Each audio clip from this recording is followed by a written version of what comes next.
Welcome to Plato's Cave. I'm Jordan Myers, and I'm a master's student in philosophy at the University of Houston. You're listening to a reading group episode of the show, which means that in this episode, I continue the moral responsibility series by discussing the paper Asymmetrical Freedom by Susan Wolf with three non-philosopher friends, Adam, Giffin, and Brian, because philosophy shouldn't just be for philosophers.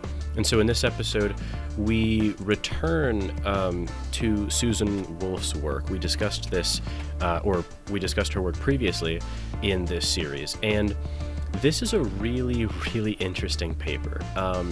And I don't want to say too much about the paper because it's sort of a hard one to summarize in a lot of ways. But I think Wolf in this paper is taking a look at the interaction between morality and freedom, the condition of value and the condition of freedom.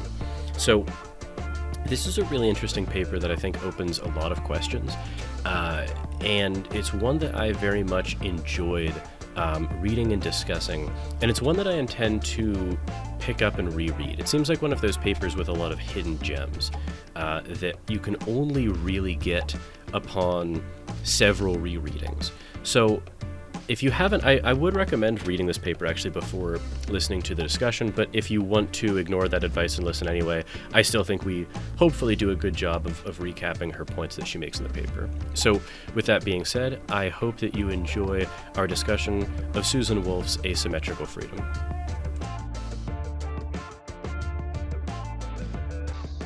I'm learning that Wolf has like a certain style of writing, and that style is crazy in the best way possible. It's very good. It's very good. So we're doing another Wolf paper in the series, and this one is titled Asymmetrical Freedom.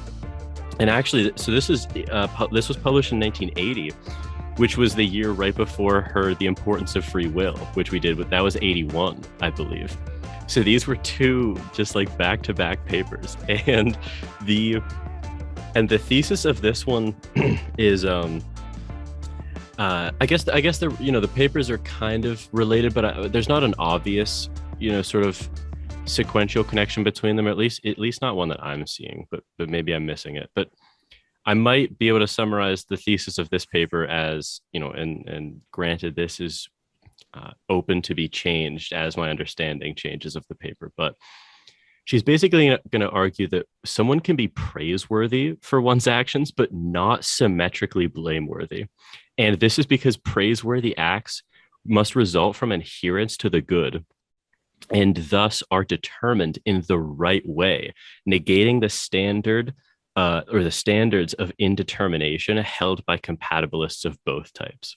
Which is a very, very ambitious paper. But I actually thought this was really cool and well placed in the series, because I can definitely see notes throughout the paper of a bit of character coherence here, a bit of reasons responsiveness here, a bit of second order desires here. So it's nice to be reading this paper kind of at the point in the series that we're in. Yeah, especially after reasons responsive. Yes, compatibilism, just some variant of that, because there's a lot of that in here. So. Yes, for sure. Yeah, absolutely. Okay, so maybe what I'll do is I'll read a few kind of tabling introduction quotes that we always do, and then we'll move through the paper, because it's just all good. It's just all good in this paper. So, okay, I'll start off with the first paragraph. She says, in order for a person to be morally responsible, two conditions must be satisfied. First, he must be a free agent, an agent, that is, whose actions are under his control. For if it is the actions he performs are not up to him to decide, he deserves no credit or discredit for doing what he does. Second, he must be a moral agent, an agent, that is, to whom moral claims apply. For if the actions he performs can be neither right nor wrong, then there is nothing to credit or discredit him with. I shall call the first condition the condition of freedom, and the second the condition of value. And she's going to do something very interesting with these two values in the paper. So on the next page, 152, she says, Many people believe that the condition of value is dependent on the condition of freedom, that moral prescriptions make sense only if the concept of free will is coherent. In what follows, I shall argue that the converse is true, that the condition of freedom depends on the condition of value, which is a really interesting claim. So she's basically just pointing to this assumption that honestly, I think all four of us have been working with too, to some degree at least. I know it's been present in my mind that in order for something to be praiseworthy or blameworthy, that is dependent on this condition of freedom that, we've been using this term throughout the paper, that you could have done otherwise. And she wants to actually reverse the order of the dependency there and claim that just the reverse of what she says, that the condition of freedom is conditioned upon the condition of value. So she's going to say, this is the first sentence of the next paragraph, I shall say that an agent's action is psychologically determined, because this is an important terminology for her in this paper, if his action is determined by his interests, that is, his values or desires, and his interests are determined by his heredity or environment. So there's a lot of big questions that obviously jump out with that definition, but she's basically saying that an action is psychologically determined if it is determined by someone's interests. And that is like maybe the first note of this kind of character cohesion that's littered throughout the paper. So with those kind of introductory quotes put on the table, I think we can kind of get to her first point, which, to be honest, okay, this first point that she makes, because this isn't, I don't think that this first point is necessarily sort of the apotheosis of the paper in any sense, but it is absolutely a base claim that she's making that, to be honest, I kind of experienced a gut punch of my own. Like, Adam, you were talking about you were gut punched by Fisher's first paper about the second order desires account. Okay, in what follows in the next couple of pages, she made me realize that in the first part of the series that we did, I had been extremely, I guess, naive is a word, about being able to dismiss a certain kind of condition of freedom. And I think that she lays out that you can't obviously do it as dismissively as I was doing it in the first part of this series. So, okay, let me just read a quote from her real quick. So, third paragraph on page 152. She says, many people believe that if psychological determinism is true, the condition of freedom can never be satisfied. For if an agent's interests are determined by heredity and environment, they claim it is not up to the agent to have the interests he has. And if his actions are determined by his interests as well, then he cannot but perform the actions he performs. In order for an agent to satisfy the condition of freedom, then, his actions must not be psychologically determined. So she's basically laying out this claim that what I might say at this point, a naive incompatibilist determinist might say. And we've expressed, Giffin and I have expressed sentiments very much like this in the first part of the series. And I now think that expressing them as dismissively as I did was just extremely naive of me, because she lays out, it just crystallized terms. And this is the kind of gut punch. And I've honestly been this realization has been creeping up on me a little bit throughout the second part of the series, but this just drove the realization home for me, because she says, next paragraph, let us imagine, however, what an agent who satisfied this condition would have to be like. So she's basically saying, consider what it would mean for the agent's actions not to be determined by his interests, because these what I don't think she uses this word, but I'll call them naive incompatibilists. Will say, look, you didn't choose your interests, and those are the things that determine your actions, right? And so she says, okay, well, imagine like what this person would look like. I won't use her language because I've quoted enough at this point, but she basically says like, this person would have no character coherence over time, right? Like they would have to be free to just override like their own impulses, but in a way that makes no sense. Because she says, some agent, though he thinks his neighbor is a fine and agreeable fellow, could just get up one day, ring the doorbell, and punch him in the nose. It's like, yeah, it. She's pointing to this weird standard that incompatibilists claim, where they're like, oh well, your actions are determined by your intentions. And so she says, okay, like, what would it mean for you to act not on determined intentions, though? It would just be like you would have no coherence of character across time. Am I making sense with that so far?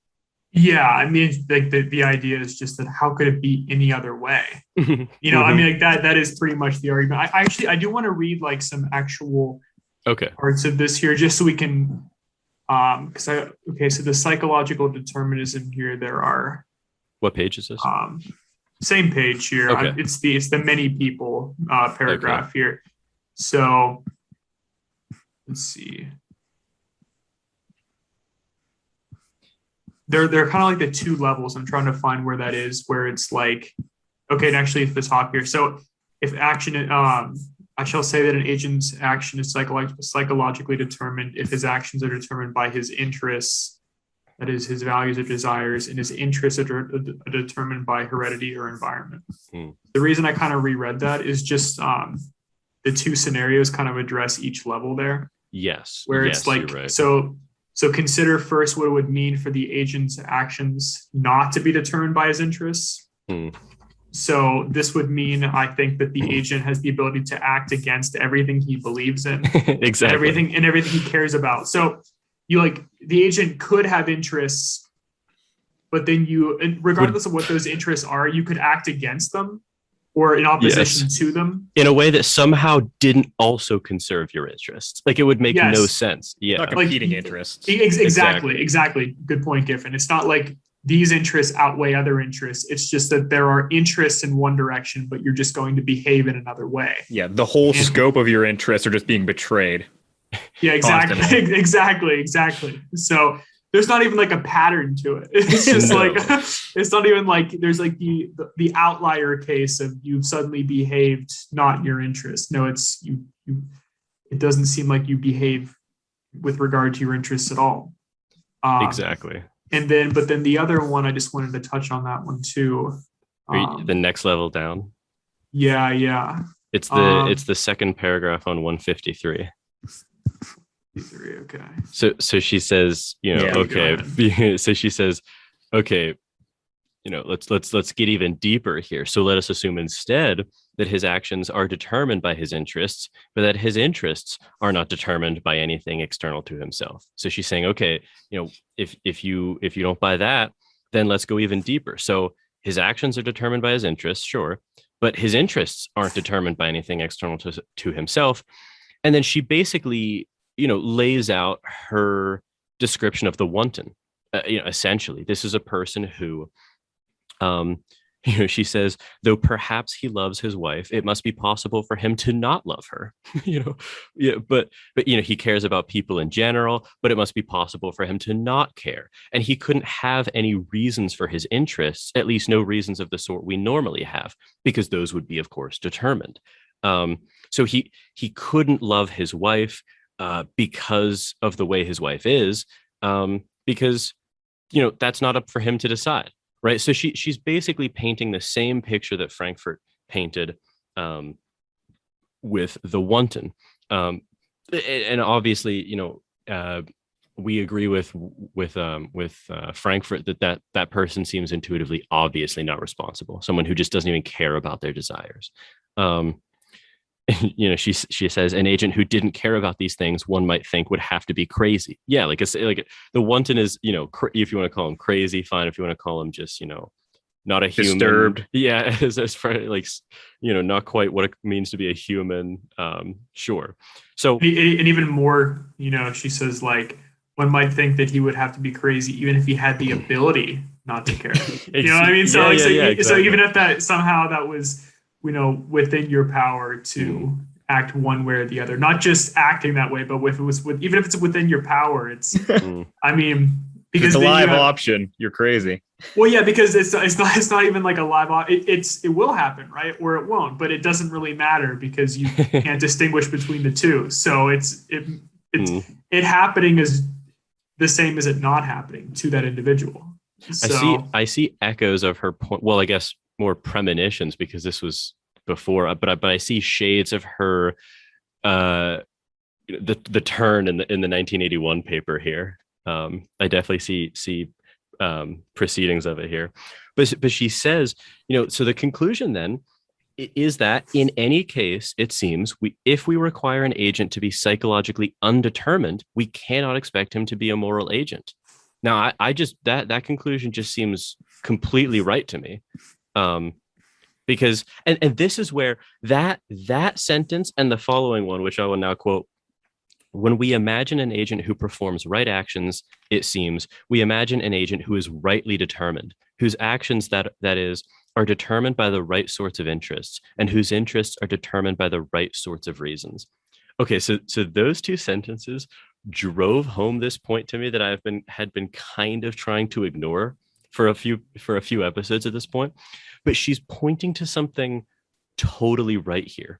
That is, you can't just say that determinism rules out all moral responsibility, because that's endorsing this implicit statement that you'd have to be or rather undetermined to have some sort of a moral responsibility remain. But then you're basing the condition of moral responsibility on being a wanton or having no character coherence. And both of those are obviously not conditions of moral responsibility. So you can't just be this simplistic incompatibilist and say, well, determinism's true, therefore, like, it just follows that there are just no shades of responsibility or anything. Like, you can't use determinism in that way to dismiss it, because you're implicitly saying, well, so what is the standard for responsibility? It would be either being a wanton or having no character coherence. Like that, I don't know why, but it just drove that point home to me. And it was something I totally missed before. No, it's definitely a point that I've been kind of like getting to for a while at this point as well, where like creeping up. I kind of said something similar last time, because when I was talking to the friend, we kind of like dug down to it. I'm like, why would you behave any other way? Like, like that example I gave, where it's like you're given all reasons, like yes. like why would you behave a different way than you did? Exactly. You know what I mean? So it's yeah. So that is her kind of, that I see as really the grounding of what will then be the more positive assertions here. She's pointing out that, like, look, now I don't think that now this is why I think if you're going to be a responsibility skeptic, you have to do it in a Galen Strawson way. You can't do it in this, like,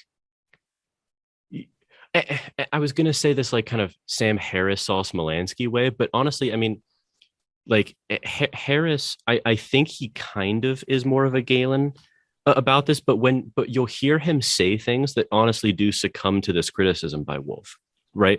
Like, you'll hear him say the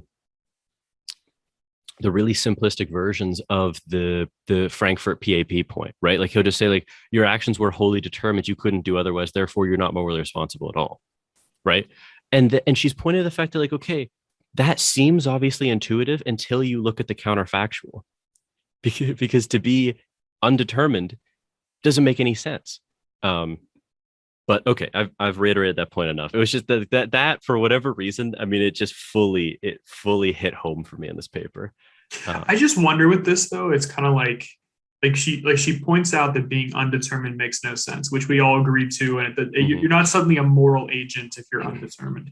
No, but at the same time, like, I think laying bare determinism, and even if you're not saying that, even like if it's not implicit in what you're saying that somehow like being undetermined makes you a moral agent, I think laying bare the fact that determinism, there's something to determinism yes, that makes the concept of moral responsibility a little incoherent in general, no matter which parameters you put in place. You know what I mean? I have this question written down to ask her about. It's exactly the one you're asking. Is like, because there's also some way in which, so determinism seems relevant still because it makes the objective attitude way different in a world in which determinism is true, and in a world in which it's false, right? Because in a world in which it's true, then the objective attitude seems to have a punch.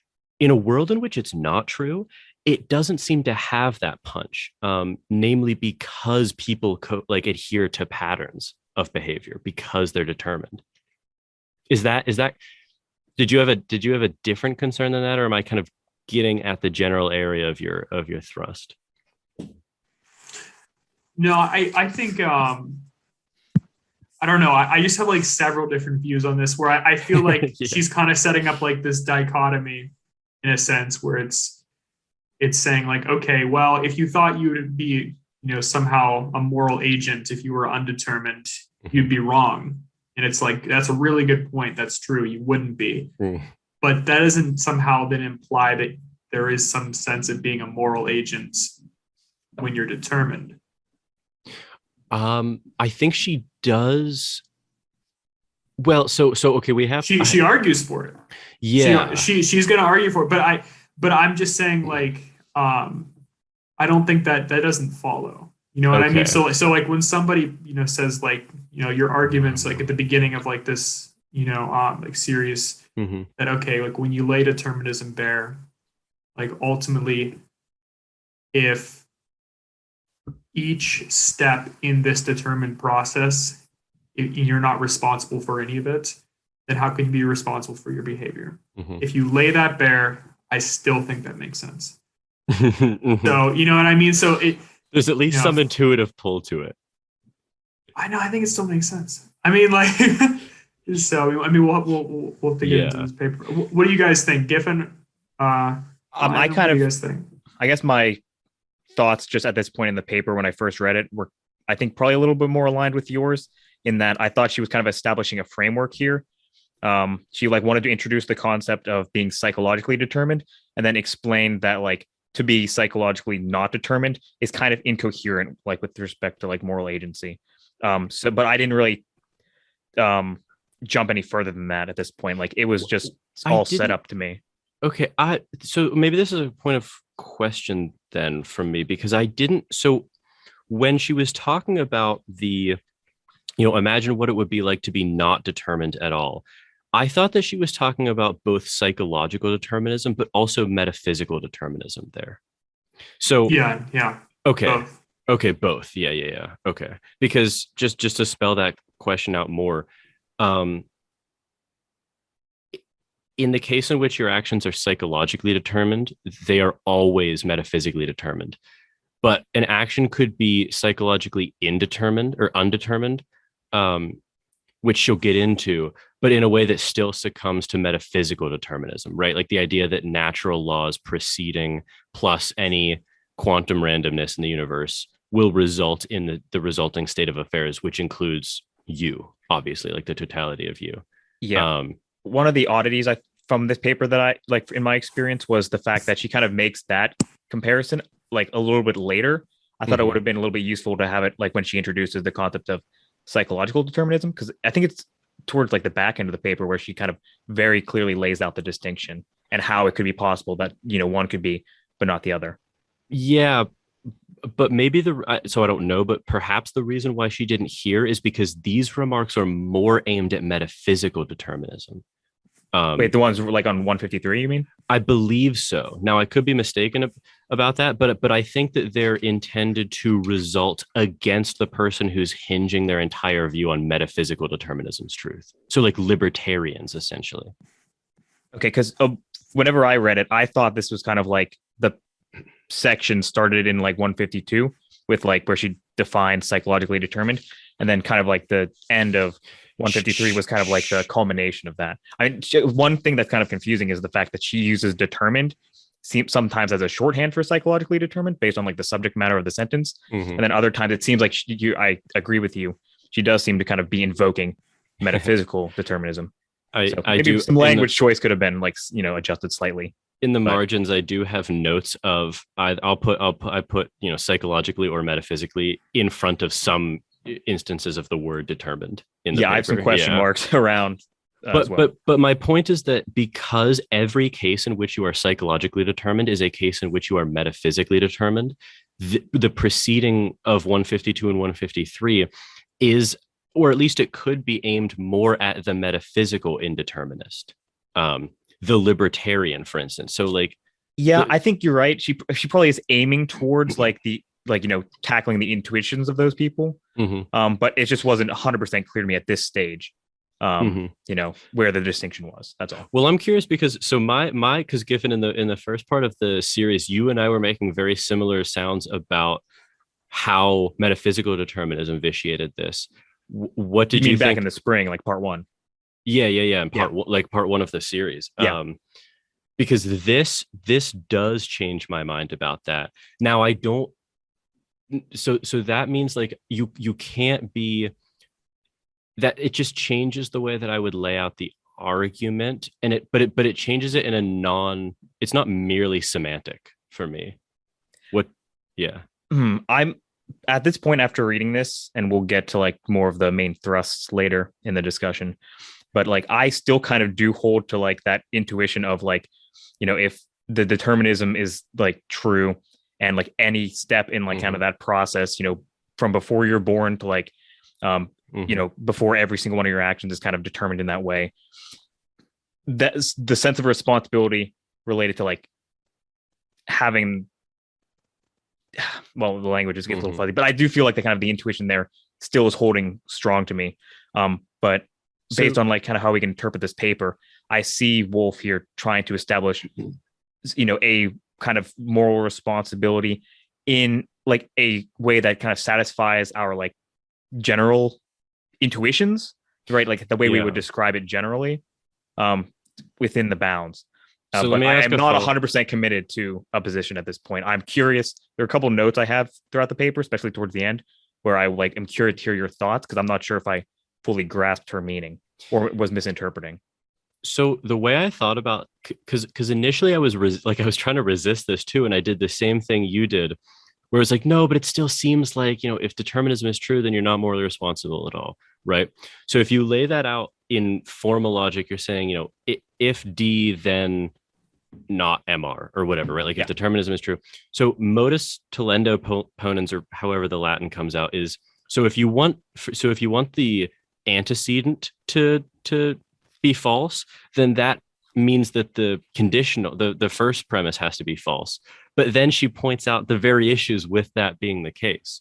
So I was just curious, like, if you had any thoughts on that too, because you and I were arguing this point pretty strongly in the first series. So basically, she's pointing to the fact that if your reasoning is, if determinism is true, then moral responsibility doesn't make any sense. Then for you to say that moral responsibility makes sense, determinism has to be false. But then she points out the reasons why that doesn't seem coherent. I mean, to me, this was a little bit more semantic, at least in my first reading. I'm curious if the discussion will change that. But it was kind of like she wants to like save some sense of moral responsibility, and she was establishing a framework. Well, not that point, but because I don't think the first point that I just said is semantic at all. Like that's very. Say it again.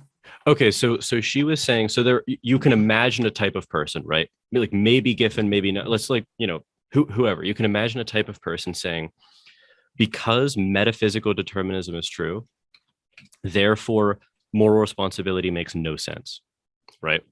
So she's saying, okay, this is just like a rule of formal logic or whatever, right? So if you want to flip the truth claim of the antecedent there, then you have to logically flip the truth condition of the initial conditional, right? Or the initial premise of the conditional. So then that's saying, for moral responsibility to make any sense, you'd have to be undetermined in some way. And then she's going to say, well, then that collapses into either being a wanton of some sort or having no character coherence of some sort. So I'm wondering then, Does it really go that way logically both ways there? Are you sure about that? Because I'm imagining the way I was intuiting it, at let me least. Write that out. okay, Yeah, the way I intuited it was like, it simply is kind of consistent with the idea that there is no moral responsibility. But Susan Wolf was trying to say, like, we can still like describe something as and still capture like our meaning when we say morally responsible. So that's why I said it was more semantic. But from what I'm gathering, you're saying D, therefore not R. No, so I'll write it out now. Please. So this is like a formal logic principle. If you have determinism is true, then not moral responsibility. Yeah. This squiggle means not, right? So then if you have not MR, so that just means that you want there to be some sort, so it's not the case that moral responsibility exists, right? So you want moral responsibility to be the case, then that means that if not MR, then not D. So then you can't have determinism be true. So if this is what you want to argue, then logically speaking, if your conditional is this, it has to collapse into you saying that determinism is not true. Then she's going to say, okay, then you either have to tell me why being a wanton or having no character coherence makes any sense for moral responsibility. Well, is it not? You're saying if you are doing that, you're arguing for moral responsibility. But I think in this case, you simply wouldn't argue for moral responsibility because of the contradiction. No. Or am I missing? It's not that. It's saying, okay, someone says that because determinism is true, then there is no, like, moral responsibility is like incoherent. Right. So then the counterfactual would be, okay, what would have to be the case for moral responsibility to be coherent, i.e. not MR? Yeah. Then that would be implicitly, because you'd have to do this work that we're doing now, but implicitly you're saying that then determinism would have to not be true because of modus tollendo ponens. But whenever you're looking at that, like those are like equivalent expressions, right? Like, because we didn't really add any other argument to like the equation. Like those are equivalent. I think you're missing the importance of the accepting the conditional. You're taking the first conditional as a premise. When someone says that because determinism is true, therefore moral responsibility doesn't make any sense. Right. That's a premise. It's not just a conditional. That's like you're taking that as a premise. So then if you ask what would have to be the case in order for moral responsibility to make sense, if you say that, then it follows that if you want that, then it's not D. Yeah, I agree with like that framing, but that would be the exact thing that would lead someone to say, therefore, there is no moral responsibility because the concept of lack of determinism is incoherent. No. You're focusing on the wrong part of it still. It's not about there not being moral responsibility. Not you, but the royal you've hinged the claim on saying that because determinism is true, therefore no moral responsibility. But then if we ask the question, what would have to be the case for moral responsibility to make sense, that person who has just endorsed that conditional has to then say that indeterminism is true. So are you laughing because you either agree or disagree with me, Adam? I'm laughing because it now makes sense. Because it now makes sense? Is it? Yeah. You have to write it out in formal logic. Yeah. Yeah, and isn't it? This rocked my dude. This rocked explain my it again. When I got it. When I wrote this out, it's such a good point by her, and I had to write it out like literally in formal logic to get it. Okay, Giffin. Yeah. Okay, I wrote up some absurd nonsense here, so you have to bear with it, okay? But so if smile, then show teeth, right? Okay. But if not show teeth, then not smile. So simple, right? Okay. But if determinism, then no moral responsibility. Sure. Right? Yeah. But if not no moral responsibility, then not determinism, which is not true. That aspect is not true. But that would lead us to think that is true. Exactly. Or if you're gonna so there's several bullets she sets you up to bite. If you succumb to this formal logic, then you either are forced to defend that being a wanton or having no character coherence make sense for obtaining moral responsibility, which we all just agreed quite reasonably makes no sense because you're a wanton or you have no character coherence. So she's setting you up to bite either of these two bullets that I think we agree are impossible to bite. Yeah. Which is like, dude, when I told you I got gut punched by this in the same way that you did by the Fisher paper, Adam. Like this was a point that just like crazy good. Yeah, I didn't see that at all, but now I mean that's really, really interesting. It's so interesting because the person who is able to get out of this is I think I would have to maybe ask her about this, is a Galen Strawson style moral skeptic, because he says, I'm totally with you, Wolf. It doesn't matter if determinism is true or false. He doesn't hinge his argument on the truth condition of determinism.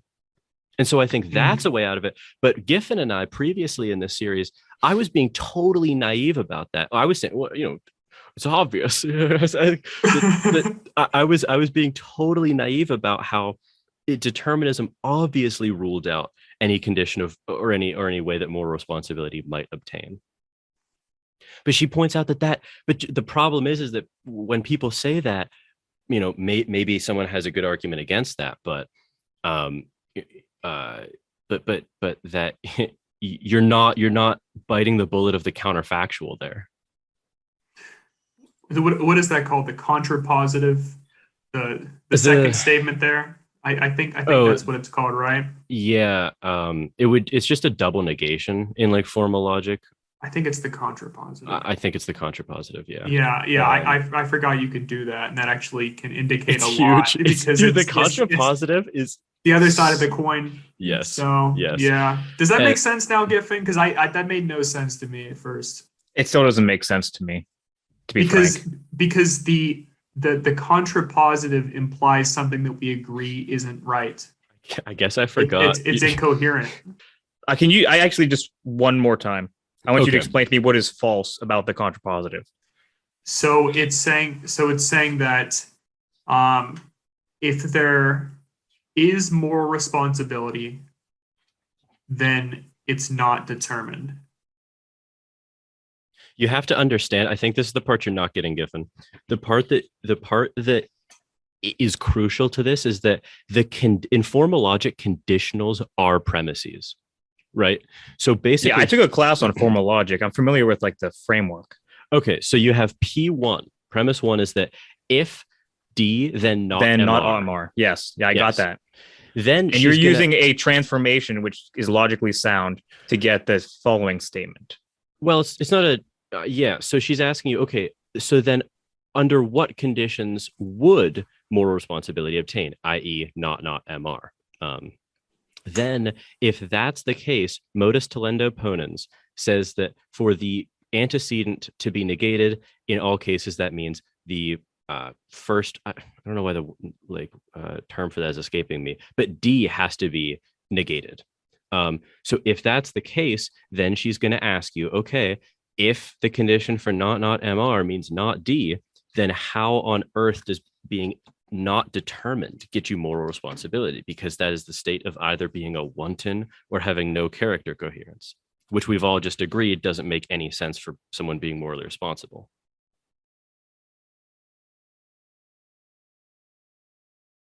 Yeah, I still don't. What part? Wait. I want to go this direction. Okay. Do you agree, Giffin, that for like a conditional to be true, the contrapositive needs to be true as well? You have, because that is the case, like with like formal logic. Yeah. Like they do need to be. They both have to be true, and if there's like some sort of incoherence. That like again, I understand like the formal logic. That those are simply equivalent statements. Yeah, right? Sure. It's phrased differently. Sure, you totally get that. So like the contrapositive in this sense makes no sense. Like, doesn't it? Like it doesn't because we're saying if there is more responsibility, then no determinism. Right. So then she's going to ask you, what do you mean about indeterminism being true that gives you moral responsibility, because you are then faced with either defending, which you previously agreed with. But it would be consistent to say, with that in mind, No, that there is no moral responsibility. It's an no. if-then statement, but then that conclusion can simply be, then there is no moral responsibility. No, you're missing it. You think that you're advocating for a Galen-Strawson point, but you're not, because you've bought the first conditional. But to be honest, I don't want to hash out this point anymore. Like, that's fine. Part of that's going to get cut anyway, because that would be arduous to listen to. Yeah, just because we were really struggling at first to kind yes. I'll synthesize that point in the audio. Because so the reason why I'm desperate to, I don't want to get hung up on that particular issue, but because that's I mean, that's merely kind of grounds for like the more positive movement of the paper. Yeah, I feel like I've like really missed a lot of this paper now. That point is like a crazy point, but I mean crazy in a good way. Yeah, from here on out, I'm honestly just going to approach this like with a completely open mind. Just try to like I have not assume nothing at this point, because I do not have this worked out.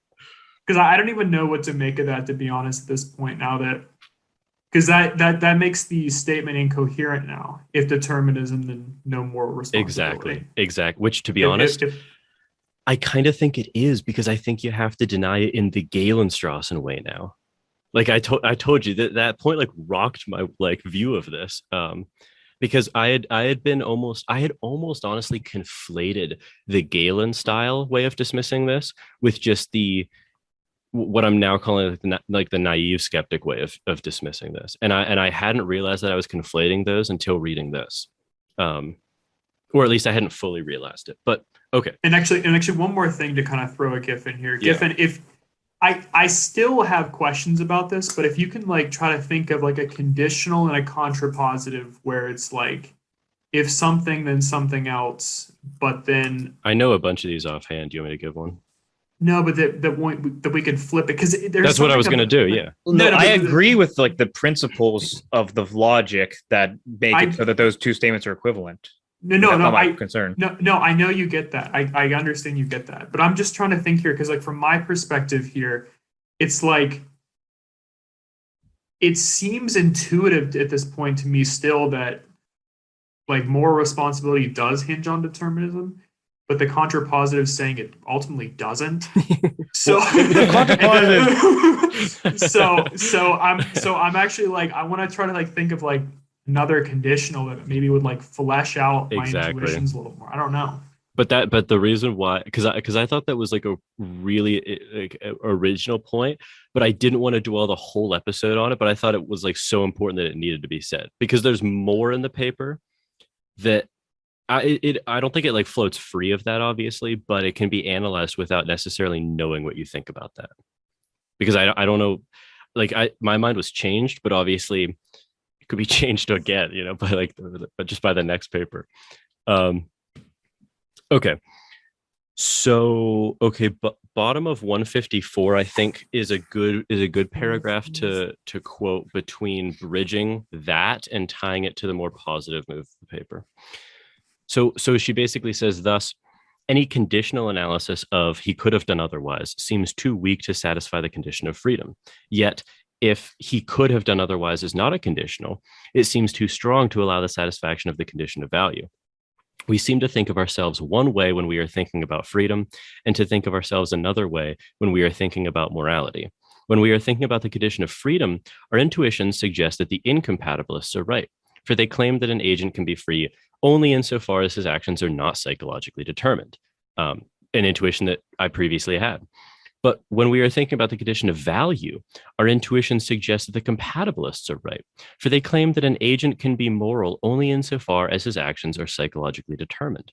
If our intuitions require that both these claims are right, then the concept of moral responsibility must be incoherent, for then a free agent can never be moral, and a moral agent can never be free. So great language there. So that, in like a very Susan Wolf style, I think she's really kind of giving you this, you know, the way that I'm learning that she writes is that she provides you with this big punch of a statement, and then proceeds to address all of your questions in the pages afterwards. So I think then she moves to the more positive turn of the paper. And I'll quote a little bit from the top of 155 to introduce that. So she says, there is an asymmetry in our intuitions about freedom, which has generally been overlooked. As a result, it has seemed that the answer to the problem of free will can lie only in one of two alternatives. Either the fact that an agent's action was determined is always compatible with him being responsible for it, or the fact that an agent's action was determined will always rule his responsibility out. These two intuitions that, as I said, I had previously shared. She continues, I shall suggest that the solution lies elsewhere, that both compatibilists and incompatibilists are wrong. What we need in order to be responsible beings, I shall argue, is a suitable combination of determinism and indetermination. Now, when she says indetermination there, I think that she's implicitly talking about psychological indetermination. And this view might be called, we talked about John Martin Fisher's semi-compatibilism. This then might be almost like a semi-compatibilism of a sort, which is very interesting. So she talks about, she gives us kind of two examples of, actually, she gives us a bunch of examples of, to kind of prime intuitions about freedom. So she talks about that, a kleptomaniac and a victim of hypnosis, it's true that they couldn't have done otherwise, because the kleptomaniac is compulsed to do what they do, and in a different way, but still compulsion. The victim of hypnosis is compulsed, and then she says, the most poignant example might be the victim of a deprived childhood, right? Who steals because he never had anything growing up, and this is another kind of instance in which we might say that these people were compelled to do something, right? So she gives us all these examples. And then she says, these examples are peculiar, however, in that they are all examples of people doing bad things. And it's funny because, those are the examples that we've talked about this entire time. It's like we've been talking about the unwilling addict, the willing addict, the wanton, all of these blameworthy, potentially, actions. She continues, if the agents in these cases were responsible for their actions, this would justify the claim that they deserve to be blamed. We seldom look, on the other hand, at examples of agents whose actions are morally good. We rarely ask whether an agent is truly responsible if his being responsible would make him worthy of praise. And that seems, factually true of this series, right? We've barely touched at all on positive actions. And this is, okay, this point on 156, I think there's so much more to be said here too, because I thought this point was so interesting. And this actually could point towards an asymmetry of consequences too, let alone conditions where responsibility may obtain. So she says, I think we have stronger reasons for wanting acts of blame to be justified. If we blame someone or punish him, we are likely to be causing him some pain. But if we praise someone or reward him, we will probably only add to his pleasures. To blame someone undeservedly is, in any case, to do him an injustice, whereas to praise someone undeservedly is apt to be just as a harmless mistake, right? I kind of thought that was a really interesting point too, because she's pointing to this like, wow, there's this crazy asymmetry and consequences in mistakenly blaming or especially punishing someone is like a real that we want to be really careful to avoid that.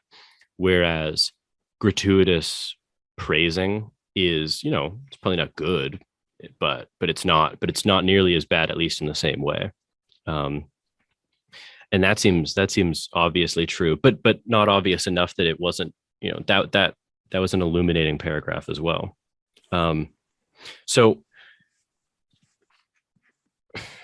Okay, so this is more of getting into the positive turn. So she says, when we ask whether an agent's action is deserving of praise, it seems that we do not require that he could have done otherwise. Now, the could have done otherwise there is a psychological and metaphysical could have done otherwise. So, there are these kind of, we've all heard these phrases about people like, I could not tell a lie, he couldn't hurt a fly, right? Like general character descriptions of people.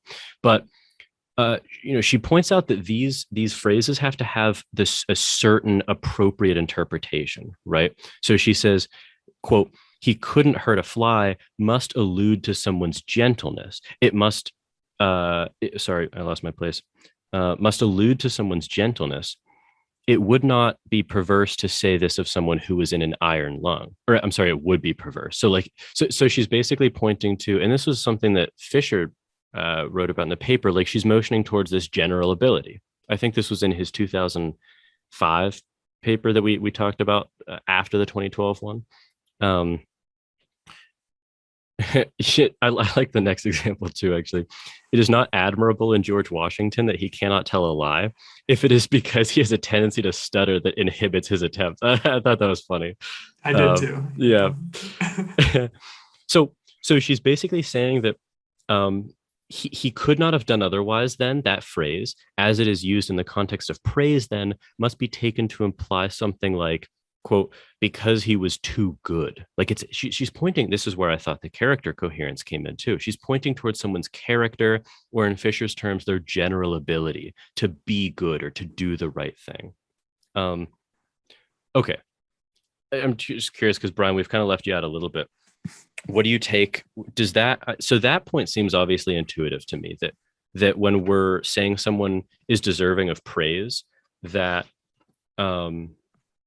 it's not contingent on their being able to do otherwise. It's just because we admire their character, their general abilities. Yeah, I'd say that aligns practically. Yeah. To be honest, I did find I found a lot of this paper dizzying, and the fact that we shook it up at the beginning with this explanation on formal logic has shaken my foundation. So yes, this paper, dizzying is not a bad word to use for it, because I think this paper rewards second, third, fourth, fifth. I don't think you can really it's hard to give a number where that you wouldn't be still rewarded by a rereading here. But there's something, so I like that you said that though, because I agree, like not knowing exactly where this is going to go, there does seem something clearly, there's something at least intuitive there, right? Like Brian, I value you as a friend. And when you say you couldn't have done otherwise, I was like, okay, like, yeah, but I value you because of your character. Right, like, or your generosity. Yeah. Nothing about your mind, your body. Yeah, sure. You couldn't have had a body other than the one you had, but yeah. So there's something intuitive about that point. Now on 157, she addresses this concern with that second paragraph. She says, one might still be concerned that if his motives are determined, the man cannot be truly deserving of praise or blame. If he cannot help but have a generous character, then the fact that he is generous is not up to the man. If a man's motives are determined, one might think, then he cannot control them. So it cannot be to his credit if his motives turn out to be good. But whether a man is in control of his motives cannot be decided so simply. We must know not only whether his motives are determined, but how they are determined as well. Which this is really that's the core of her claim here. So she talks about this. She gives this great example. So she gives us an example of a man who is generous, and he's generous because his mother raised him to be generous, and he adhered to that lesson from her due to like normal reasons, like as a way of securing her love, having a good relationship with his mother, etc. Right now. Had she not admired generosity, he would not have developed that trait. And so, she talks about, he garners all of the good consequences of being generous. Obviously, people reciprocate, you're well liked, you have a bunch of friends, all of these good consequences that come with being generous. Now, she says, such a man perhaps would not deserve credit for his generosity, for his generosity might be thought to be senseless and blind. But we can imagine a different picture in which no such claim is true, in which a generous character might be determined and yet under the agent's control. So then she spells this out. So she starts again. So there's this man with a generous mother who starts to develop his generosity out of a desire for her love. Same instance. But His reasons for developing a generous nature need not be his reasons for retaining it when he grows to be more mature. So she continues that he notices all of these independent pleasures that come along with being a generous person. Like I said, the consequences, right? People reciprocate the generosity. You advance different projects, your careers, your goals in life, right? And all in all, his generosity seems to cohere with his other values. It fits in well with his ideals of how one ought to live. Now, she responds to this with a quote that is very interesting. So she says, such a picture, I think, might be as determined as the former one. Now, there she's talking about metaphysical determinism, but it is compatible with the exercise of good sense and an open frame of mind. It is determined because the agent does not create his new reasons for generosity any more than he created his old ones. He's not causa sui, in other words. He does not decide to feel an independent pleasure in performing acts of generosity or decide that such acts will make it easier for him to make friends. He discovers that these are consequences of his generous nature, and if he is observant and perceptive, he cannot help but discover this. So she continues that if the man's character is determined in this way, however, it seems absurd to say that it is not under his control. His character is determined on the basis of his reasons, and his reasons are determined by what reasons there are. Now, sorry, excuse me again. That phrase there, what reasons there are, is very important because in the background of all of this, she is assuming moral realism, which I also agree with. So that's not an issue for me. But she's assuming that basically moral facts exist, right? So to be generous is not to be arbitrarily good, right? Like to be generous is good in some non-arbitrary way. So she's saying that there are, so when she says what reasons there are, she's saying there are morally independent reasons to be virtuous, essentially, right? And so she continues, what is not under his control then is that generosity be a virtue. And it is only because he realizes this that he remains a generous man. But one cannot say for this reason that his generosity is not praiseworthy, because this is the best reason there is for being generous that a person could have, namely that it is moral, right? So you can't undermine someone being virtuous, in other words, because it's moral, right? And that would be the proximate reason for them doing it because it's determined, right? So she's basically, the thought occurred to me, and I'll shut up after this and let you guys respond, but the thought occurred to me that this is exactly the reason why divine command theory makes no sense, right? Because if there's, so like the Christian conception of God, for instance, if there's the Christian God and just morality, murder or rape is right or wrong, just depending on whatever God says, right? Like that's kind of what Christians have to succumb to. That's a crazy standard, because then on what basis is God saying what's right or wrong, right? So the thought just occurred to me that, like, wow, that's actually true. But because, obviously, there's no reason to believe God exists and that divine command theory is wrong. So if we're accepting, this is a whole other can of worms. We can do episodes on this in the future, but there are, moral facts that exist independently of what humans think about them, that some virtues are objectively good or bad. Then you cannot say that being determined by that fact is not praiseworthy, because that is the best reason there is for doing that. Okay, that's it. I'll end this. What do you guys have any reactions to that? It's a crazy point. Yeah, I don't know. I just realized that I realized that I have been talking a lot. I mean, there were just parts of that paragraph that I just want to kind of look at again. Yes. But it's so what is not under his control then is that generosity is be a virtue. Okay, fine. Mm-hmm. And it is only because he realizes this that he remains a generous man. But he's not responsible for realizing it, though, right? Mm-hmm. Of course. Yeah. Yeah. So, but one cannot say for this reason that his generosity is not praiseworthy. Mm-hmm.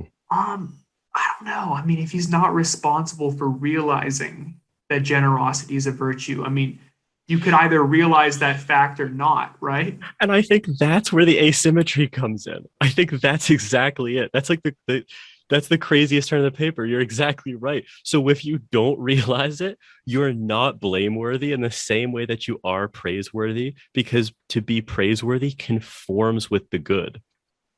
Yeah. Okay. Yes. No, I get that. Yeah. Yes. Like Yeah. there are so many. This is why I think that this paper rewards a second reading, because you get to see where she's going before, like as she's going there in the paper. Because I don't know if this is how she writes, always, but in the two papers we've read, there's this crescendo, right? At like some point, 3/4 of the way through the paper. And it's only upon kind of revisiting them that at least I got what she was kind of motioning for there. Yeah. Right? Yeah. So yeah. Maybe so. The paragraph, the couple sentences right after that, I think maybe summarize this point. So she says, so it seems that an agent can be morally praiseworthy, even though he is determined to perform the action he performs. But we have already seen that an agent cannot be morally blameworthy if he is determined to perform the action he performs. Determination, then, is compatible with an agent's responsibility for a good action, but incompatible with an agent's responsibility for a bad action. The metaphysical conditions required for an agent's responsibility will vary according to the value of the action he performs. And I think, if I'm reading this right, because at first I wrote, wait, how is this a metaphysical condition? Because wouldn't that be hinging it on indeterminism? But I think it's metaphysical because she's assuming moral realism, right? So when an action is virtuous, it's virtuous. Like, why do we say being generous is a virtue as opposed to being a vice? It's because we're assuming moral realism, right? That like to be generous and to eliminate suffering or bring people pleasure in that way is objectively right or wrong. In that case, it's right.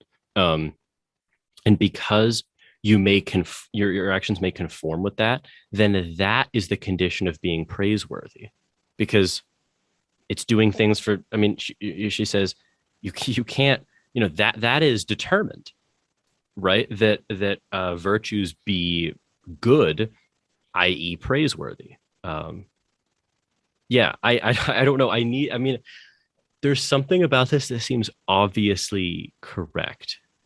I think that there are a bunch of follow-up questions from this that are very important to ask, but I don't know how you can doubt kind of the general thrust of this paper. Well, I know how you could. I mean, you could not be a moral realist, or to go back to the original point, I guess you could defend that being a wanton or having no character coherence could be a way to preserve responsibility in an indeterminate world. Or I guess there's probably some way in which a libertarian has argued for moral responsibility resulting from, contra causal free will that I don't know about. But I don't think that I can't imagine I would buy that. So should I talk about the next page is where she really lays out kind of the asymmetry between good and bad actions. Should I move on to that, or are there any lingering questions? Yeah, I just wanted to confirm my understanding. Well, I have two questions. Both should be quick. Mm-hmm. So my first question is, does she actually address moral realism in this paper, or is that just your inference? No, well, that actually connects some dots for me. Well, she does. Like I may have missed it if it's later in the paper. It's on 152. So she says our doubts about the existence of true moral values, however, will have to be left aside. So she's saying like, I can't in this paper defend the existence of true moral values and then do this, because this paper would be like, triple the length or whatever. That clarifies it a lot. Thank you. Yeah. Because it's very subtle. I totally like just missed the importance of that statement. It's huge. Yeah. Because that's her entire thing about, you're totally right to have me repeat it, because that's the entire thing. She's reversing the importance, because classically, I think in the debate, a lot of the condition of value has been conditioned upon the condition of freedom. Now she's reversing that. And that's where all of her asymmetry is based on. Yeah. It really, like, it went over when you're phrasing it, like using like proper terminology and explaining like the moral realism aspect, I can see how that piece slots in here, like especially the paragraph we just talked about. So then just to clarify one last thing, the second to last paragraph on 158 ends with the sentence, "This is the best reason for being generous that a person could have." And then I just wanted to clarify that the "this" meant that because he realizes that generosity is a virtue, he chooses to be. So it's like recognition of the okay. Just wanted to make sure that's important to reiterate before we go on. That's kind of the foundation of the entire second half. Exactly, because she's pointing towards the fact that it would be nonsensical to be like, well, don't you get it? Generosity is only a virtue because it's like, you know, a good thing to do. You'd be like, yeah. So yeah. So you're totally right. Like that's a huge. Well, I want to keep all of it besides that little comment I said, because that you're totally right. Like that's where all of her like grounding is. Because I mean, we'll get to it very shortly, but like whenever she was saying like capital T like true and the capital G good, I now understand where that slots in, because before I was like, what on earth is she trying to communicate with this like phrase? Like, is it something that, you know, I should have read the previous paper, like The True and the Good by Susan Wolf, but now like it's slotting in. No, unfortunately we're about to go over this like Aristotle. Yeah. Okay. Yeah. No, there is a little bit. Didn't do my prerequisite Aristotle reading for the week. Yeah, there's a little bit of curse of knowledge working here for me with some of the terminology. Absolutely. Yeah. No, but I'm glad I asked, because I'm glad you asked too. I'm going to be looking at this with fresh eyes for the remainder of the paper. So on 159 is where she really kind of lays out the asymmetry between good and bad acts then. So, okay, let's talk about good first. So she says halfway through the first paragraph, but the condition must be one that separates the good actions from the bad. The condition, that is, must be essentially value-laden. An analysis of the condition of freedom that might do the trick is, quote, he could have done otherwise if there had been good and sufficient reason. Then she continues, where the could have done otherwise in the analysis is not a conditional at all. And when she says conditional at all, she means like the metaphysical counterfactual, right? Like the Frankfurt PAP, he could have done otherwise. She continues, for presumably an action is morally praiseworthy only if there are no good and sufficient reasons to do something else. An action is only morally blameworthy only if there are good and sufficient reasons to do something else.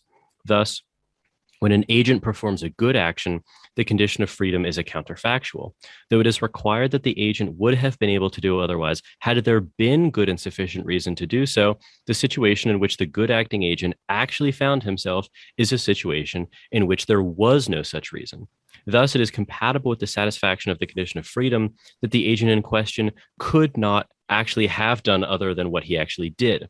And just to kind of translate that a little bit, she's saying that, like, okay, Brian does a morally upstanding or upstanding.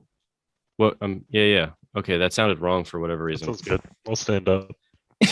Stand up, Brian. I've just been bloviating so much that like the word, right? So Brian performs a morally upstanding action, right? He does a good deed for someone. Now, to say that the condition of praiseworthiness is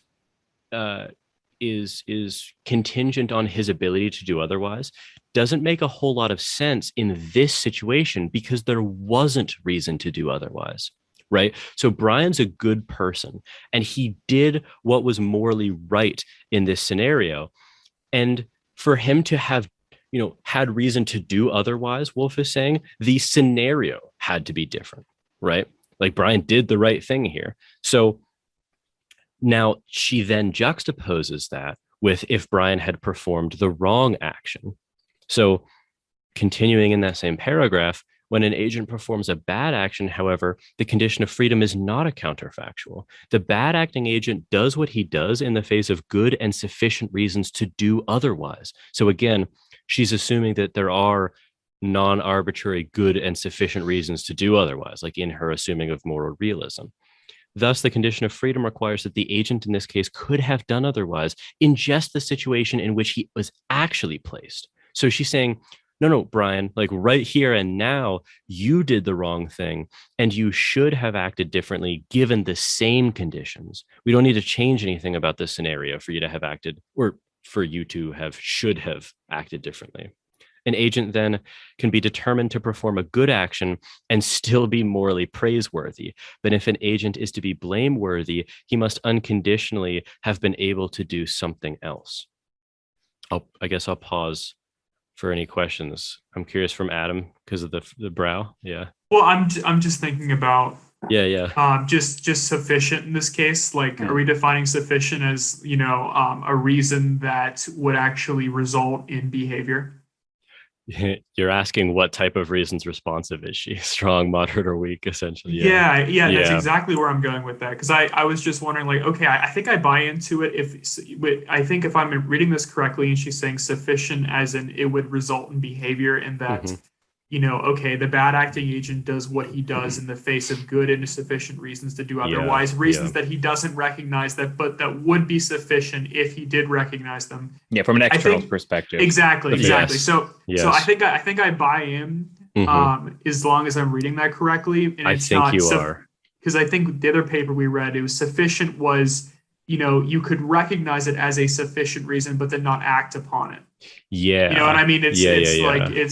It satisfies whatever conditions you might have, but you don't necessarily have to act upon that reason. But I think it's a little different here. I think it is too, and I think it hinges on her grounding it in this like moral realism. Because I think now this is a little bit of interpretation for me, but I think that when she says good and sufficient reasons to do otherwise, she's saying there exists, independent of what this person thinks in the scenario, a good and sufficient reason to do otherwise. Now, whether he conforms with that or not, determines the rest. Sure. Yeah. Sure. Okay. That's how I read it then. Okay. Nice. Okay. Good. Okay. So she's a good way to illustrate this analysis, and how it differs from the previous analysis is to return to this case of the deprived child. So she says we imagined a case in which a man who steals money did so because of his upbringing, and he was fully aware of what he was doing.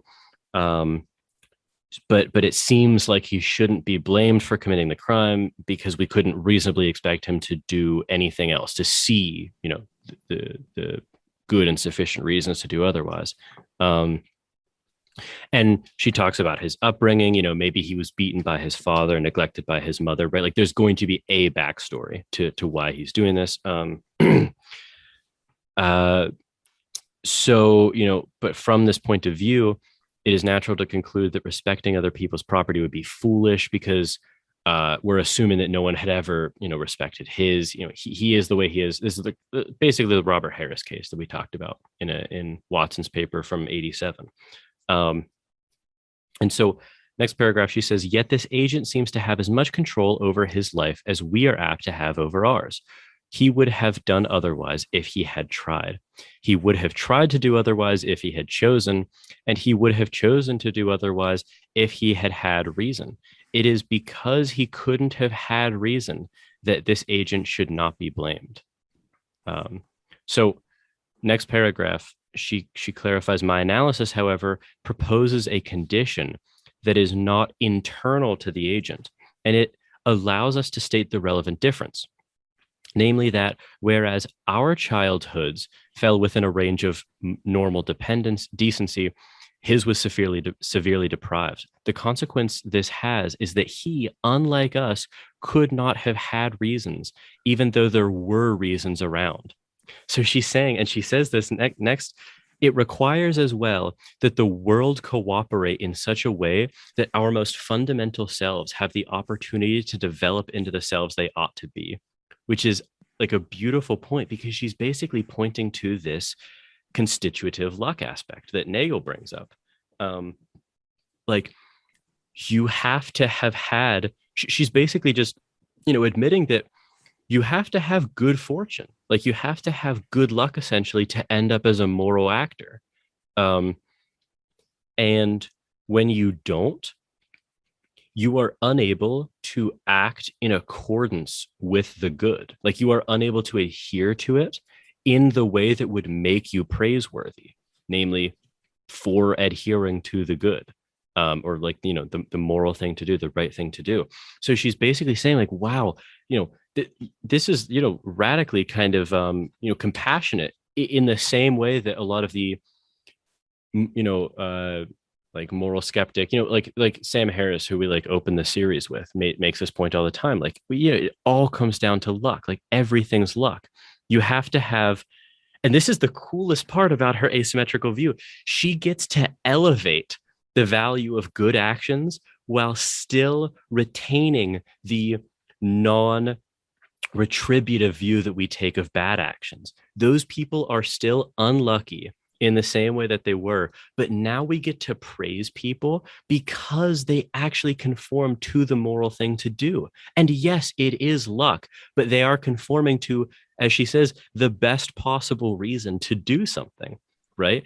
And this is where I said that her mention of the consequences of praising and blaming people can just be, that paragraph, it can just be, exploded, right? Because all of the benefits of positive, praising can then be allowed to actually take work, while we get to just look at basically how to rehabilitate or change people for the better. Like it does cancel out retributivism in that way, I think, or at least I don't know if Wolf necessarily has that follow, but I think it could follow from this view. So, I love that addition, and I think the paper would be really lacking without that. Like the world has to cooperate in our favor, and obviously we're part of the world in that sense. And so she says on 161, thus the problem of free will has been misrepresented insofar as it has been thought to be a purely metaphysical problem. And she exemplifies this, I think, really brilliantly in the second to last paragraph. She says, in fact, however, such reasoning rests on a category mistake.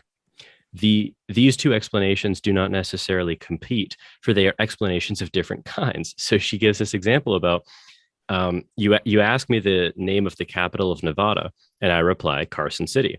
We can explain why I gave the answer I do in either of the following ways. First, we can point out that when I was in the 5th grade, I had to memorize the capitals of the 50 states. I was taught to believe that Carson City was the capital of Nevada, and I was subsequently positively reinforced to do so. Second, we can also point out that Carson City is the capital of Nevada, and that this was, after all, what you wanted to know. So, on the other hand, I gave my answer because I was taught, and on the other, I gave my answer because it was right. So she's pointing out this, and we talked about this before. I mentioned, if you ask, I ask you, Adam, why did you go to the store? And you tell me the positions of each of your neurons and how they fired and how that firing resulted in certain motor activity. I'd be like, dude, I just wanted to know like what you needed from the store, right? So there's these two levels of analyses going on. There is that metaphysical determinism, and then there's that psychological determinism, or not. And so she's pointing out that, yeah, there's these two viewpoints. You can do an act because you were determined to do it, and you can do that act because it was the right thing to do. And so on 162, she says, in light of this, it should be clear that no standard incompatibilist views about the conditions of moral responsibility can be right. For according to these views, an agent is free only if he is the sort of agent whose actions are not causally, i.e. metaphysically, determined at all. And that was the gut punch that I had suffered, that I was talking about. So yeah, she's essentially saying, like, non-Galen style incompatibilists have the same unreasonable standard that libertarians do. Like, they're all hinging this hope of moral responsibility on this metaphysical freedom. But as we've already talked about, she's not, she points out that that's not even a freedom worth wanting. It's incoherent almost. Not almost, I think it is incoherent. And, she again, I think she's pointing to this problem with like a Christian conception of God. It's unconstrained from even the good, right? Like God doesn't even he doesn't have the opportunity to conform with the good, if you believe, divine command theory. She has that quote from Sartre, he would condemned to be free. And that God doesn't even have the opportunity to have that applied to him. So, okay, maybe. So, okay, I know I don't know how long we've been going for at this point, but I had this one thing I had starred next to it. I loved this. So she says, thus, views that offer conditional analyses of the ability to do otherwise, views like mine, take freedom to consist in the ability to be determined in a particular way, are generally compatibilist views. For insofar as an agent is determined in the right way, the agent must be said to be acting freely. Like the compatibilists, then, I am claiming that whether an agent is morally responsible depends not on whether, but on how that agent is determined, which is like that locution I think is very good because I mean, I would just be reiterating the point, but, and maybe we can start to wind down on this because I don't know. I'll look at it in a second, but, she's basically just pointing to this. Wow, Brian does a great deed, and when he does that, he's determined to do it by a myriad of factors that someone like Sam Harris would want to point out: his upbringing, his education, the random influence of the sun radiation on his neurons and how they fire, right? And introduce quantum randomness into that, however you want, right? But he does a good action. And so because he actually conforms to the morally right thing to do, he is praiseworthy in a way that he wouldn't be if he was not afforded the opportunity to be determined in the right way. So in the first scenario, you're determined in the right way because you did the right action. And in the second, you're not because you weren't really afforded the opportunity to do the right action. I don't know. What are thoughts about this view kind of in general at this point?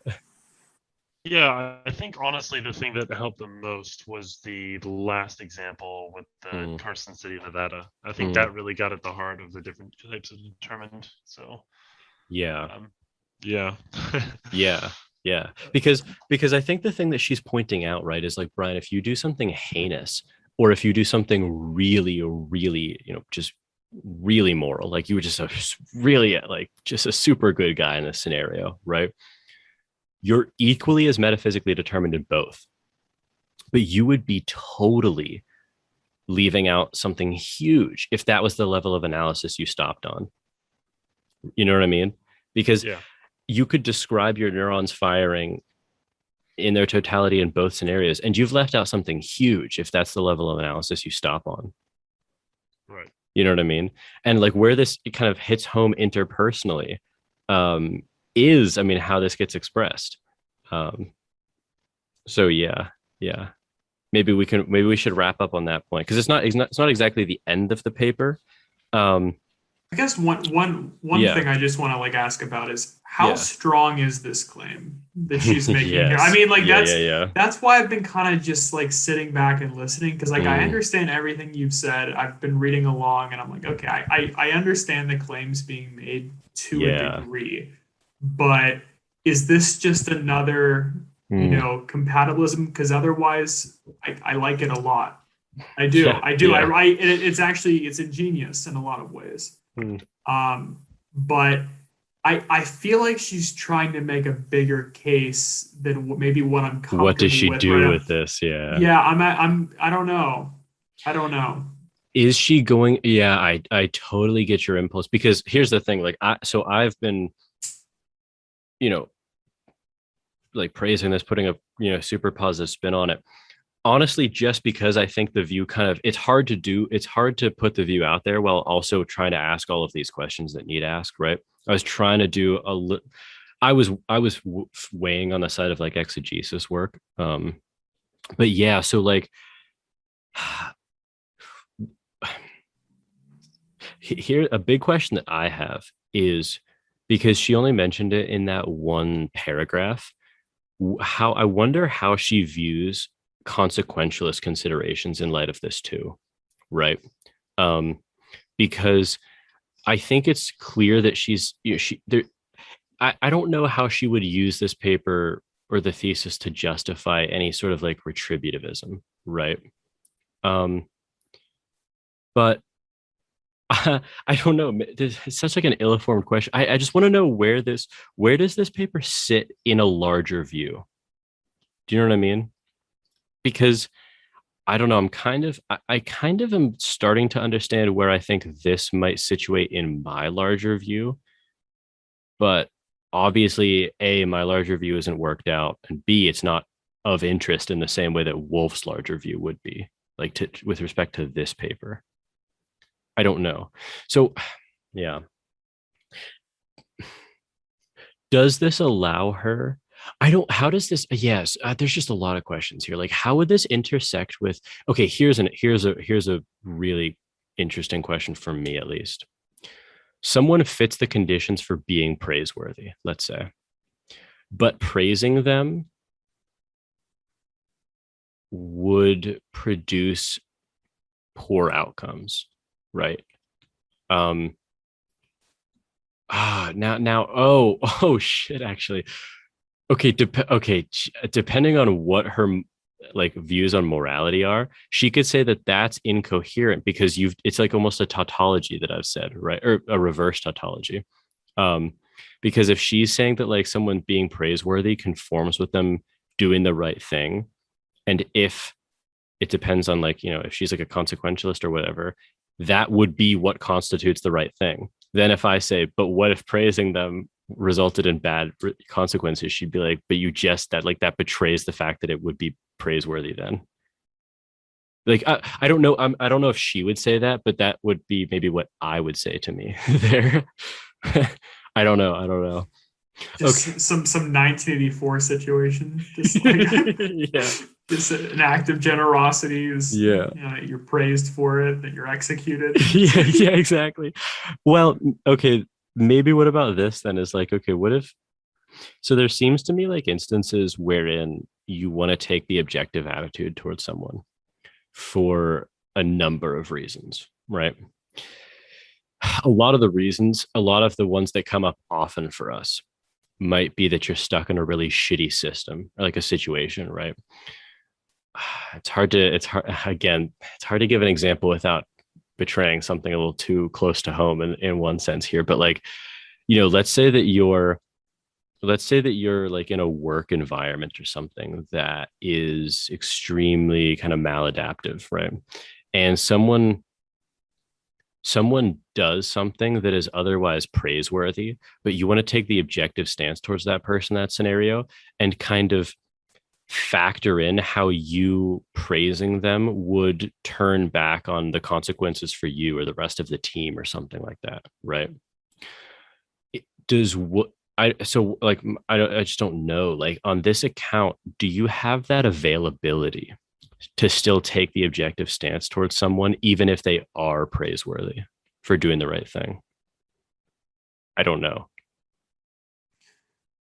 Yeah, I don't know how, like, when like the intersection of like consequences, like I feel like yes, it's a completely different discussion at this point. You know what I mean? Yeah. Oh, we're not gonna. I'm just kind of raising questions. Yeah. No, I'm just still thinking about just like the depth of like being praiseworthy here, because it's like obviously my intuition is that there's a difference between someone that has a generous nature that they've arrived at through reason and introspection and just general awareness, versus someone that this behavior is entirely learned and they don't have like independent reasons outside of being taught. Yeah. Right. Like that. I get that's a clear difference to me.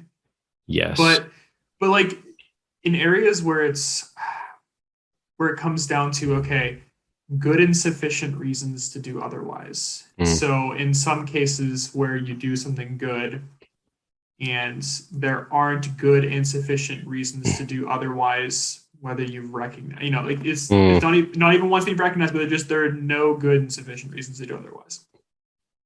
I don't know why, in what deep sense, you'd be praiseworthy. Yeah. I just like, what does deserve mean in this account? Is it? Yeah. Yes. Yeah. I just like, it's almost like, yes. I mean, once again, I don't want to be like too reductive here. Sure. But it's almost like an input, could have only led to one behavior in a well-functioning robot in this case. Like you've got poorly functioning robots that, like she used like the term like almost like the past, where it's like, they are determined by the past rather than by the good in this case. Like, so, and that could either be,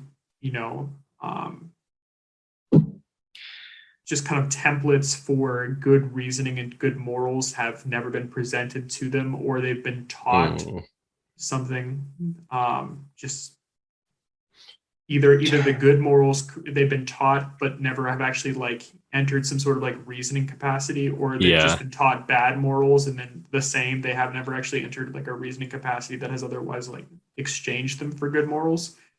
But I don't know. I don't see it in a deep sense here. I don't. Does deserve mean that you are a fit candidate for being praised, or does deserve mean that you are sort of owed in some extra consequentialist sense? I like that language, actually. I want to know the answer to that, and I will plan to ask her that because that is an important question for me. Yeah, no, I think that's a good way of putting it exactly. Yeah, it's great. Because I agree with the former, and I probably disagree with the latter. So yes, I totally on the same page. That was the same question I had. Yeah. It also makes me wonder about amoral actions, and this is where I think that this view might succumb to the same necessity of a character account that Fisher's view does. Remember, we were talking about this, where it was like there are some actions that people just do, and they're not exactly like really that moral questions, or like it's almost like like interests are like this, right? Like I'm interested in some things and not others, and it's not really a moral question of whether I'm interested in restoring my old BMW, as opposed to being interested in any number, like just any other interest. Like that doesn't seem to be a moral question to me, right? So it's like, what? I just thought of a funny way to portray it as a moral question, but just like some absurd portrayal. Yeah. I don't know, just one, because it's like I wonder how sort of amoral things fit into this view. Yeah. So I'm just curious, this is just kind of a final side question, but within like the moral realism framework, is there like differing views on amorality, or like are you kind of I'm guessing there's a spectrum. Okay, so it doesn't really we'd have to actually specifically ask Wolf here. It's not like her moral realism, suggests one or the other. We should totally do a whole series on just like ethics broadly, but I mean, because there's also, so there's a difference between being even a moral realist and a moral objectivist. So like I try to choose my words carefully, and again, I should say that like I actually don't know Wolf's views on these questions specifically. This is how kind of I'm interpreting her, but I mean clearly she is saying that the moral values exist in some independent sense. And that's what moral realism is. But moral objectivism is that there is like a right answer, not that just there like are right answers, if that kind of makes sense. We'll do a series on morality at some point. But like, yeah, I don't know, Adam, I'm also wondering if honestly, the part that I kind of was starting to skip over at the end is the part that answers some of your questions that you were raising, because they're really good ones. But she goes into more depth about the psychological determination or indetermination, right? And there she's talking about deliberation, right? And because this might get cut, this might not, but now I just want to read these, like, because now I'm curious in your question. So she says on 164, what we need to know in particular is that when an agent performs a wrong action, he could have performed the right action for the right reasons instead. That is, first, the agent could have had the interest that the agent ought to have had, and second, the agent could have acted on the interests on which he ought to have acted. Corresponding to these two possibilities, we can imagine two sorts of a moral failure. The first corresponds to negligence, and the second is weakness. So she talks about these, and I think they're obvious, right? Negligence is just not even considering something, and weakness is knowing the right thing to do but not doing it, right? Sure. So she says, almost bottom paragraph, there is admittedly some difficulty in establishing that an agent who performs a morally bad action satisfies the condition of freedom. It is hard to know whether an agent who did one thing could have done another instead. But presumably we decide such questions now on the basis of statistical evidence. And if, in fact, these actions are not determined, this would be the best method there can be. We decide, in other words, that an agent could have done otherwise if others in his situation have done otherwise, and these others are like him in all apparent relevant ways. Or we decide that an agent could have done otherwise if he himself has done otherwise in situations that are like the one in which all apparently relevant ways are like this one in all apparently relevant ways. So again, with Fisher, she's pointing to this kind of general ability, that people have to either generally act morally in conditions like the one they're in now, or if they generally fail. And she says it should be emphasized that the indetermination with which we are concerned here is indetermination only at the level of psychological explanation. So she's talking about deliberation, like, should I do this thing or should I do the other thing, in which one of those is moral and the other not. Such indetermination is compatible with determination at other levels of explanation. Again, she's talking like we could describe it in terms of neurons firing or whatever, but that's not the right level of analysis. Because, continuing, quote, presumably an agent who does the right thing for the right reasons deserves praise for his actions, whether it was determined or not, psychologically determined or not. But whereas indetermination is compatible with the claim that an agent is deserving of praise, it is essential to the justification of the claim that an agent is deserving of blame. So the way I'm reading that is, you could be praiseworthy whether or not you were psychologically determined to do something or not. And I think that what she's saying is that, Giffin, you're confronted with a moral dilemma, and it's just in your character, you just do the right thing and you don't actually deliberate about it. That's still praiseworthy because that just means you have a good character, right? It's also praiseworthy if you deliberate about it, though, because you arrived at the right conclusion. You deliberated correctly. Right. And the deliberation is like the psychological determinism aspect. Indeterminism. Because if you're yes. I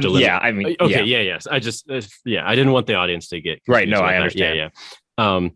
But then she seems to be saying, whereas indetermination is compatible with the claim that an agent is deserving of praise, it is essential to the justification of the claim that an agent is deserving of blame. Because, oh shit, this actually clicked for me. Okay. Because you have to psychologically, you would have to deliberate about what to do and then choose the wrong moral action, right? To be blameworthy. To be blameworthy. Because if you just, if you're conditioned to do the wrong thing, that's where we go back to, you're basically unlucky. The world didn't cooperate in a way for you to be. Now this is where I might differ in saying that, like, no, you're again, this comes down to what we mean by deserving of blame, right? Because qua Galen Strawson, like, I don't think that you're deserving in a desert-based sense of blame, even if you do psychologically deliberate. But Wolf has changed my mind that I can't just say because determinism is true. I have to go to the Galen justification for that. But to be honest, it is essential for the justification thing. Yeah, that might be a point of departure, actually. Yeah, I don't think that psychological indetermination, i.e., deliberation, which then results in doing the wrong action, does make you deserving of blame. I don't think that does follow. Where is this exactly? This is 165. Dead center of 165. That might be a point of departure, actually, from us, or between her and I, which would be interesting. But the problem is, this is at, like, right at the end of the paper, so it's more of like a kind of concluding remark. She does. I don't know what these quotes say. I forget, but let me read. I've got 3 quotes to end on, and then 166, top of it, she says, in order to have control over the moral quality of his actions, an agent must have certain requisite abilities. In particular, the abilities necessary to see and understand the reasons and interests he ought to see and understand, see and understand, and the abilities necessary to direct his actions in accordance with these reasons and interests. So this actually seems to me to be the grounding of a reasons responsive view. So you have to have these general abilities to see like these moral reasons. And at the end of this paragraph, she says, the responsible agent who performs a bad action fails to exercise these abilities sufficiently, though there is no complete explanation of why he fails. The responsible agent who performs a good action does exercise the abilities. It may or may not be the case that it is determined psychologically that he exercised them. The freedom required from moral responsibility, then, is the freedom to be good. Only this kind of freedom will be neither too much nor too little, for then the agent is not so free as to be free from moral reasons, i.e. Yahweh, nor so unfree as to make these reasons ineffective, i.e. the bad actor. Yeah, to be psychologically determined to do the bad thing. I don't know. There are so many things that I love about this paper, and there are also so many things that I just need to think about and kind of let simmer and like have follow-up questions about. But I will say I loved this paper. This is very good. Yeah, I think I got a lot more out of this paper going through it this time. Honestly. So, yeah. I'm glad. I wonder if this may end up being one of those papers where I revisit it, 6 months from now, and I'm able to just get a lot more out of it because I've let it really congeal with other. I think that is what this paper is. Yeah. Yeah. I mean, just circling back with an understanding of what moral realism is really helped, because before then it was like there was a step that was inferable, but that was never stated, or at least like the one line that suggested it I missed. So I was the entire time, I'm like, ought to see the true and the good. Like, would you like to explain your definitions, please? But now, like, it's coming together. And there's a fair bit of morality working. Yeah, definitely. Okay. I think, honestly, I can't make any more reasonable sounds about this paper at this point. We've been going for a long time, so I think we should end at this point. But I think this paper, if you're listening still at this point, read this paper for yourself, because it's one of those papers, I think, that you do have to read for yourself. Okay, I don't know what we'll be returning with next time, but I hope that this was enjoyable, and I hope this helped people. I don't know, maybe get a little understanding of this paper. So tune in next time for more on moral responsibility.